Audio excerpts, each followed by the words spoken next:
ભારતીય સંસ્કૃતિના પુનરુત્થાન સમા સોમનાથના સ્વાભિમાન પર્વની ઉજવણી પછીની પહેલી મહાશિવરાત્રિએ સોમનાથ ધામમાં ભક્તિ અને સેવાનો અનોખો શુભંગ સહયોગ રચાયો તો વડાપ્રધાન નરેન્દ્ર મોદીની પ્રેરણાથી તાજેતરમાં ઉજવાયેલા સોમનાથ સ્વાભિમાન પર્વમાં દેશભરમાંથી આવેલા ભક્તો શ્રદ્ધાળુઓને સોમનાથ ટ્રસ્ટે દિવસ રાત ભંડારા ચલાવીને ભોજન પૂરું પાડ્યું હતું। વડાપ્રધાન નરેન્દ્ર મોદીના અધ્યક્ષતામાં સોમનાથ ટ્રસ્ટનું સોમનાથ દાદાના દર્શને આવ્યા ને કોઈ ભક્ત ભૂખ્યો ન જાય નો ધ્યેય સોમનાથ સ્વાભિમાન પર્વની ઉજવણીમાં નિઃશુલ્ક ભોજન પ્રસાદ સેવાના ભંડારાથી સાકાર થયું છે।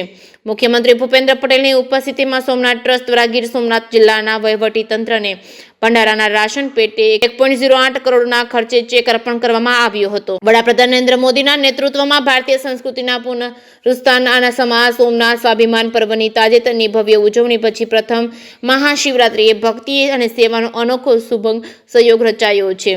જે.કે. સિંહ ગુજરાતી સાથે મહેશ વાજા, સોમનાથ। દેશના યશસ્વી પ્રધાનમંત્રી શ્રી અને સોમનાથ ટ્રસ્ટના માનનીય અધ્યક્ષ શ્રી નરેન્દ્ર મોદી સાહેબની અધ્યક્ષતામાં સોમનાથ ટ્રસ્ટ દ્વારા અનેક વિકાસના કામો ચાલી રહ્યા છે, યાત્રી સુવિધાના કામો ચાલી રહ્યા છે। ત્યારે ખાસ કરીને જે સોમનાથ સ્વાભિમાન પર્વ આ વર્ષને ઉજવવા માટે માનનીય અધ્યક્ષશ્રીએ જે જાહેર કર્યું છે, ત્યારે આ પ્રથમ મહાશિવરાત્રિએ સોમનાથ સ્વાભિમાન પર્વની ઉજવણી રૂપે મહાશિવરાત્રિમાં વિશેષ કાર્યક્રમોનું આયોજન સોમનાથ ટ્રસ્ટ તેમજ ગુજરાત સરકાર તથા જિલ્લા વહીવટી દ્વારા કરવામાં આવ્યું હતું।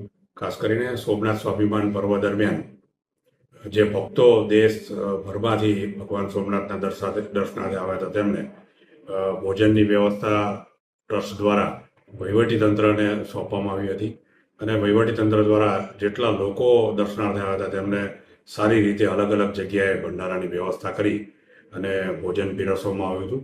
આજે ભોજનનો ખર્ચો જે રાશનનો થયો 1.08 કરોડ એ ટ્રસ્ટ દ્વારા વહીવટી તંત્રને આપેલો ચેક આપવામાં આવ્યો છે।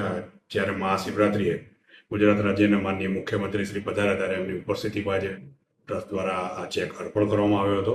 ખાસ કરીને મહાશિવરાત્રિએ પણ લાખોની સંખ્યામાં જ્યારે મંદિર સતત 42 કલાક ખુલ્લું રહે ત્યારે આ 3 દિવસના ઉત્સવમાં જે ભક્તો શ્રદ્ધાળુઓ અહીંયા સોમનાથના દર્શનાર્થે પધાર્યા હતા તેમને ભોજનની સારી રીતે સુવિધા મળી રહે તે માટે ટ્રસ્ટનું અન્ન ક્ષેત્ર તો ખરું જ, પણ એ સિવાય પણ જુદા જુદા ભંડારોની વ્યવસ્થા ટ્રસ્ટ દ્વારા ત્યાં પીવાના પાણીની આ સમગ્ર વ્યવસ્થા કરી અને લોકોને ભોજન પીરસવામાં આવ્યું હતું।